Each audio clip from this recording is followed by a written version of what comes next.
Une femme ghanéenne vivant à Koumassi a eu une relation de 12 ans avec un homme décédé depuis le Bénin sans le savoir et a eu 3 enfants avec cet homme-là et est même restée enceinte d'un quatrième enfant. Histoire mystique. Écoutez cela jusqu'à la fin. L'histoire se passe au Ghana, à Koumassi. Avant toute chose, j'aimerais attirer votre attention. Priez sans cesse et surtout ne pas oublier que le monde ici-bas est un monde là où il y a plusieurs mondes. Alors écoutez cette histoire jusqu'à la fin. Voilà une femme qui s'appelle Marie Ou, originaire du Ghana, vivant à Koumassi. Cette dernière, une femme vraiment servante, une femme fervente, une femme qui priait beaucoup. Un jour, cette dernière était en train de partir au marché. Cette dame n'avait jamais manqué un culte.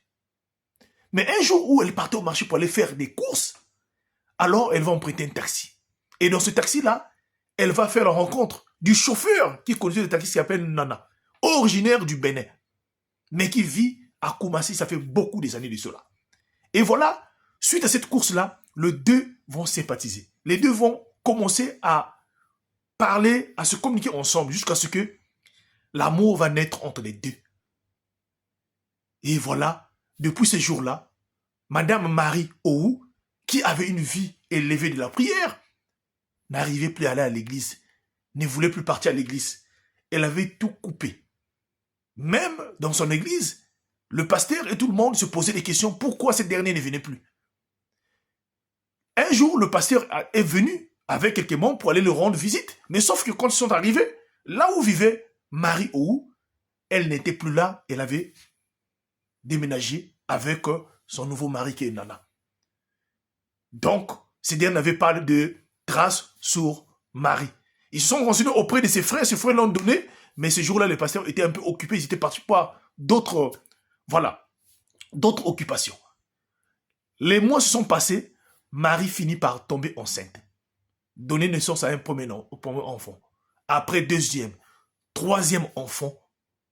Mais sauf que pendant les 3 naissances-là, Marie ne cessait pas de demander à son mari qu'elle souhaiterait faire un tour au Bénin pour aller voir les parents de son mari. Mais monsieur Nana, Agi ne voulait même pas entendre parler du Bénin. Ne voulait même pas entendre que Marie puisse demander ses parents. À chaque fois, quand Marie soulevait ce point-là, monsieur Nana s'emportait. Il est arrivé un jour où Nana est revenu du travail, donc du travail du chauffeur. Apparemment, il avait fait un accident. Et quand il rentre, il avait eu un mal au niveau des côtes. Donc, il était fatigué. Quand il était rentré à la maison, il ne se sentait pas bien. Voilà comment sa femme, Marie, décide donc de faire des portions traditionnelles pour la soigner parce que ce dernier ne voulait pas aller à l'hôpital. Marie a fait tout ce qu'il fallait faire pour emmener son mari à l'hôpital. Son mari a refusé. Et voilà, suite à cela, il a fait des choses. Mais voilà comment les jours sont passés. Sauf que, un jour, quand Marie se réveille le matin, finit par dire à son mari, Nana, que lui, normalement, elle devait partir à l'église un dimanche. Et ce jour-là, c'était un jeudi. C'était un matin. Nana n'avait rien dit. Donc le monsieur Nana n'avait rien dit. Il dit à Marie, tu peux aller. Sauf que le matin là, quand le monsieur, donc le mari de monsieur Nana est sorti de la maison pour aller travailler, donc prendre sa voiture pour aller travailler, il n'est jamais plus rentré, c'était un jeudi. Le soir, Marie était obligée d'avertir, de dire à toute sa famille que son mari, ça fait 2-3 jours qu'il est porté disparu. N'ayant pas de nouvelles de son mari, étant aussi enceinte de leur 4e enfant, décide donc de repartir dans son église, là où elle priait avant. C'est dans son église, quand elle arrive là-bas, consulter le pasteur, quand le pasteur la voit, après plusieurs moments de prière, c'est là où le pasteur lui dit que le mari qui vit avec toi est un fantôme. Nana ne pouvait pas croire cela. Mais j'en ai eu 3 enfants et j'ai eu le 4e. Le pasteur leur dit, tel que ton mari est parti comme ça, il ne va plus revenir. Jamais et jamais du tout.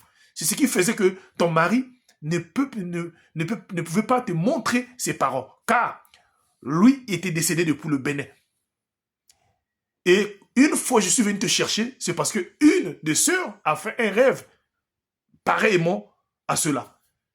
Et je suis venu te voir, je cherchais un peu à voir, voilà, tu t'es devenu qui? Et les choses sont passées. Après plusieurs mois de prière, Marie est rentrée à la maison, ses parents, ses frères, ses sœurs, tout le monde, la majorité était informée, mais Monsieur Nana n'est jamais plus revenu. Il avait laissé son téléphone, quand il était parti, il avait oublié son téléphone. Ils ont tenté d'ouvrir le téléphone. Tous les répertoires et tout ce qui se trouvait au téléphone avait disparu, n'était plus là. Et tout ce qu'il avait laissé comme vêtements, après c'était juste son retour de l'église.